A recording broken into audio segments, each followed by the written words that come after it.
In this case, even though the force was not constant, we could solve the problem. We used work.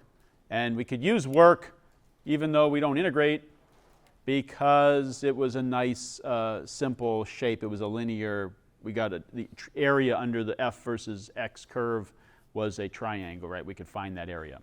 So the work done by a spring is either plus or minus 1/2 kx squared. In this case, it was plus.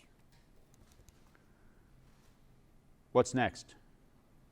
What's example number 2 going to be?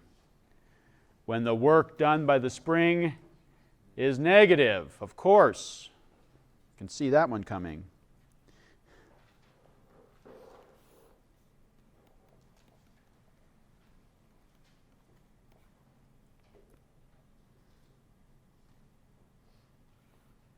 So here's my spring and its unstretched length. Well, let's see. What do I want to do here?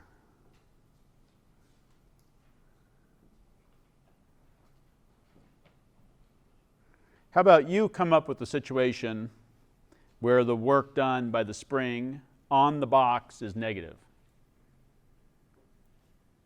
A couple of ways you can do it. See if you can think of a situation that would give you negative work done on the block by the spring. Check with your neighbor. There's more than one way to do this.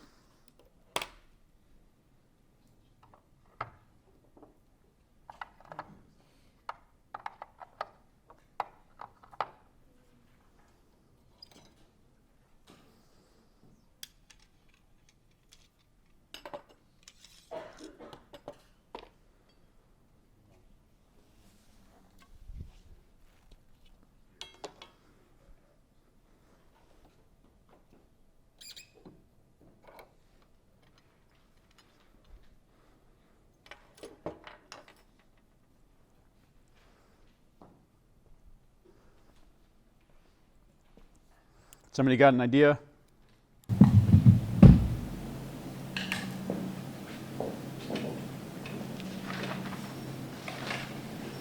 have the block moving into the spring, and then the spring is... Okay. So like this. Here's our spring is sitting here like this. A block out here moving. Spun V initial to the left. Makes contact with the spring here. I'll just draw one more.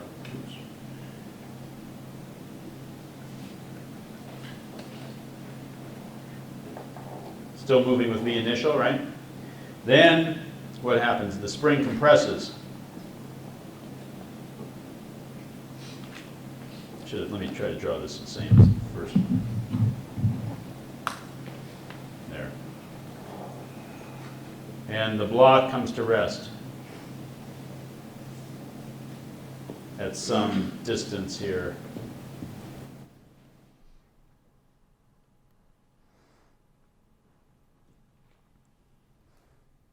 Yeah, that's an example, right?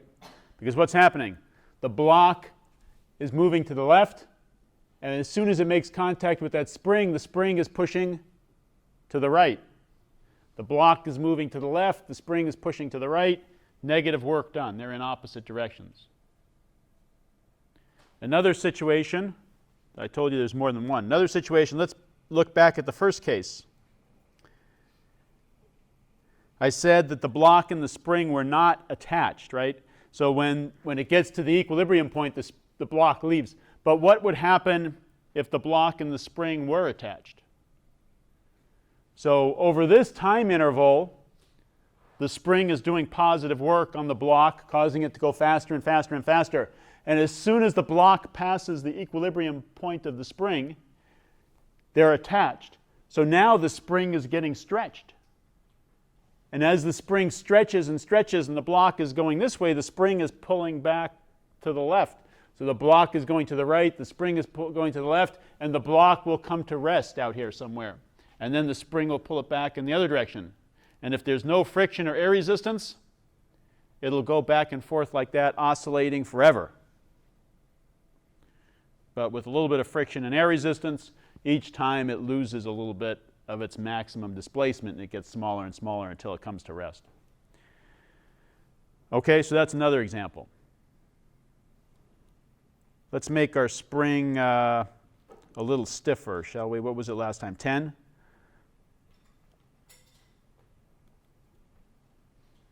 Let's make it 25.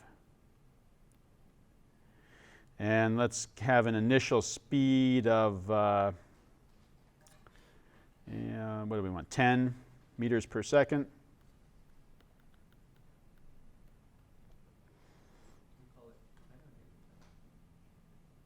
Oh, I'm just giving you magnitude here. It's going to the left.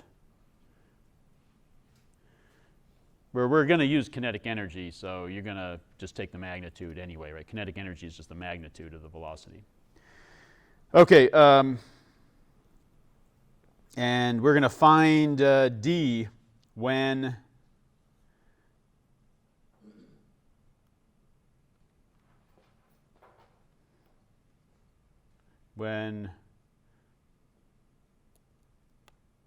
the block comes to rest.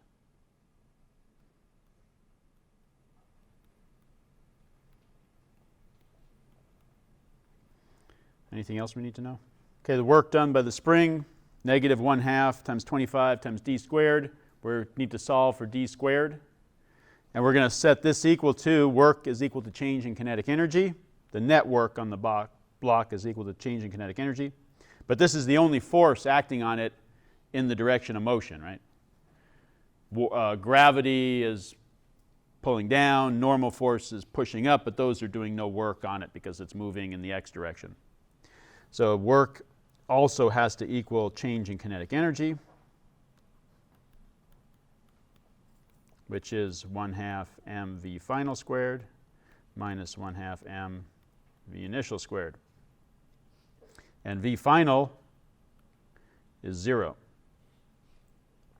So we get negative 1/2 m v initial squared has to equal negative 1/2 times 25 times d squared.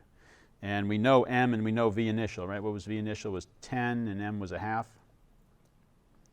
So the negative signs cancel, the halves cancel. We get 0.5 times 10 squared is 25d squared, right? What is that? 100 divided by 25 is 4. It's 2.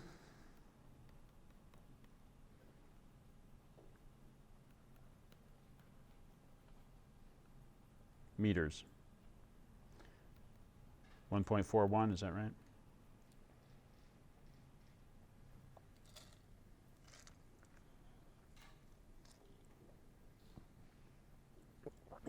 Okay? Seeing how we put some of this together now? Work done. Why is it important? Because there are problems we can't solve using just Newton's laws and kinematics equations, right? Because there are situations where the acceleration isn't constant. So what do? We use work and energy to solve those. Okay? And a spring is a perfect example where the force is not constant over the distance, so the acceleration is not constant, so you can't use kinematics equations.